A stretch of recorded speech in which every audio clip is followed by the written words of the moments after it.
Greetings, comrades. Hope this finds you well. So there was a march protest that happened in New York City, I think on Sunday, wanting to end the use of fossil fuels for their obviously harmful and damaging effects to the climate, which obviously impacts the human species and a whole lot of other species as well, from horrible air quality, increased things like intensity of hurricanes, floods, droughts. Big fossil fuels are a big contributor to climate change, so a lot of reasons to want to end the use of them. And one of these speakers there was AOC, and just at least from this short clip, it shows that just another example of her being a deeply unserious person, and she can use and kind of articulate this activist speak, if you will, kind of saying a lot without really being specific, like how she's talking about wanting to hold Biden accountable, because there's a thing in front of the podium talking about holding Biden accountable or whatever, but she's already endorsed him. How's that gonna happen when you already pledged to support Biden in 2024, or when you vote to keep giving military funding to fund the proxy war in Ukraine that's literally giving funding to Nazis and fascists in Ukraine. Also, military, whether it's here or abroad, is a big contributor to climate change. So doesn't really make a whole lot of sense, but she's got a nice position there. You got to keep the Democratic establishment happy. You got to keep that money and great benefits flowing in, right? So here she is. At the climate march. I guess we can listen to a longer one. This is from because we are all here for the same purpose, to protect the planet, the people, and make sure that we end fossil fuels across the globe. Most importantly, I want to thank Biden and fossil fuels. Okay.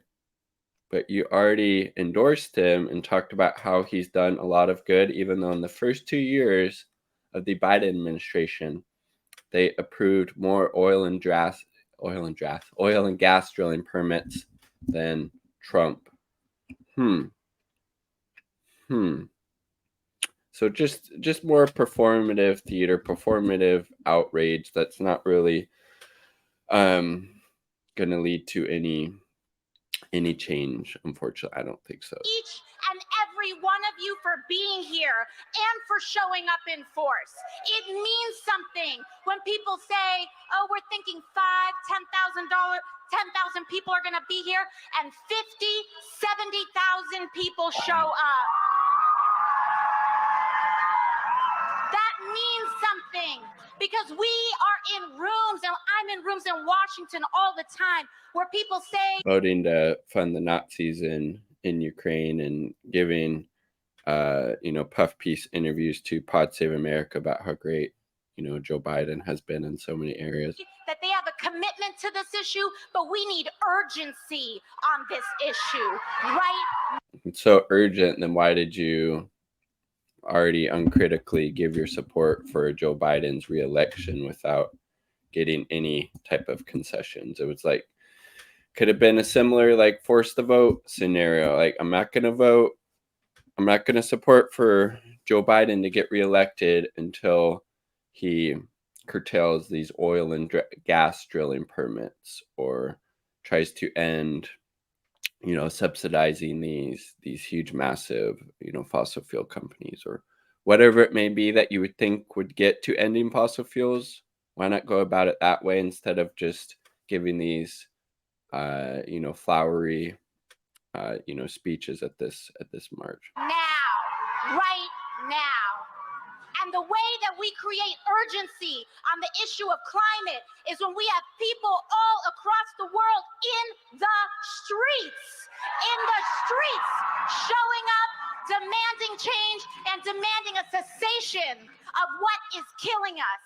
We have to send the message that some of us are going to be living on a. I mean, I think marches, rallies can somewhat be effective in some ways, but you really have to you need to get organized. You need to have, political organization, political apparatus behind that.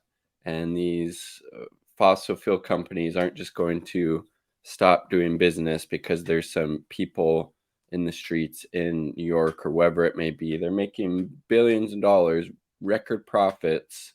That's not just going to stop because they, see AOC giving this speech. They're not trembling in their boots over this. They they still completely own, all the branches of government. The corporate elite in the US owns and controls, runs the government.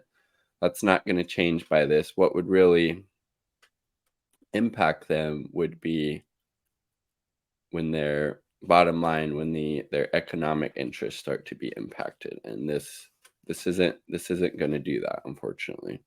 On this planet 30, 40, 50 years from now, and we will not take no for an answer. Climate must be a centerpiece of inside and outside. Okay, so I believe in this speech or someplace she talked about, how in 2019 she introduced, I believe, a Green New Deal bill to Congress. Okay. Climate is an important issue to you, which you claim it to be. Why don't you say, I'm not going to endorse Joe Biden until he comes out and endorses my Green New Deal plan? I mean, right? Okay. Get him to concede on something. Just more performative theatrics, controlled opposition that really leads you nowhere. Organizing an electoral and a popular force that cannot be ignored. You're within the fucking Democratic Party. Okay. Can we really take you seriously? No. You're in the goddamn Democratic Party and you just endorsed Joe Biden for president when his presidency has been a complete and utter failure. You're a deeply unserious character. This issue is one of the issues, the biggest issue of our time, and because of that, we must. Then why did you already endorse Joe Biden for president when in his first 2 years he approved more oil and gas drilling permits than Trump by 30%? Be too big and too radical to ignore.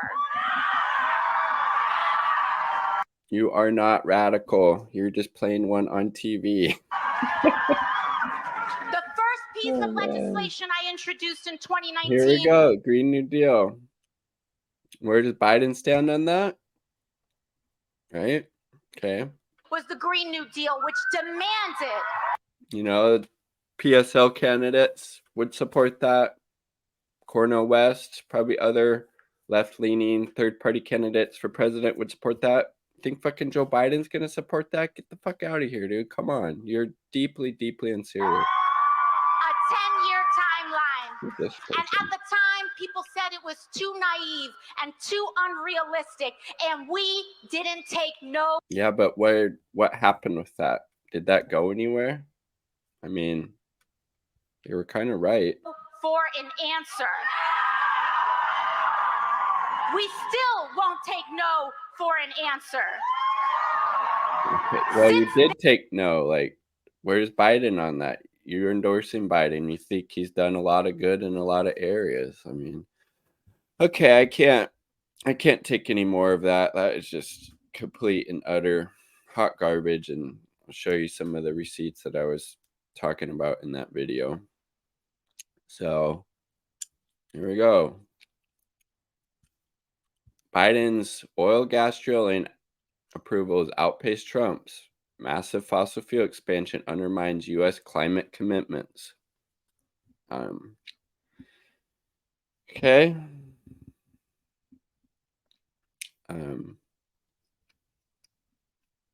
So in Wyoming, several hundred Utah, Colorado, California, Montana, North Dakota, nearly 4,000 of the permits are on public lands administered by the U.S. Bureau of Land Management, BLM. Okay. And then AOC, during her interview with Pod Save America, has done such a great job. Has endorsed Joe Biden's re-election campaign. I think he's done quite well given the limitations that we have. Oh man. Okay. Jesus Christ. Fucking A, dude. Okay. Deeply unserious person, part of the Democratic establishment. And here she is voting to fund the military, proxy war in Ukraine, giving them billions of dollars. Okay, it's not good for the environment. That shit runs on fossil fuels, the Army, the Navy, the Marine Corps. Oh my God. Well, I guess to her credit, as far back as I looked, I think back as far as 2019, she has voted against funding the Defense Authorization Act. So she hasn't voted to fund the military, at least that way, in the U.S. But I mean, kudos to the people that went out into the streets in New York, you know, taking time out of their days to support a cause that is deeply important. I just don't think rallies, marches like that have a whole lot of impact. You really need to be causing, you know, the profits of these fossil fuel corporations or whatever industry or realm you're trying to target. You need to be impacting that to get the change that you want. But maybe I'm wrong. Let me know in the comment section down below. But it looks deeply unserious having AOC at this event with all of the contradictions that she continues to create. So, but let me know in the comments down below what you think of AOC being there and just the overall kind of climate march in general. Again, no shame on those people, you know, going there, participating in that. I've gone to, you know, different rallies and events over the years that probably haven't made a whole lot of impact, but it does feel good to get in the streets and in community with people and try to struggle and you know, fight for whatever it is. So peace, much love, all power of the people. AOC sucks. Don't vote for her. Don't vote for Biden. There's better options out there if you're into the whole voting thing.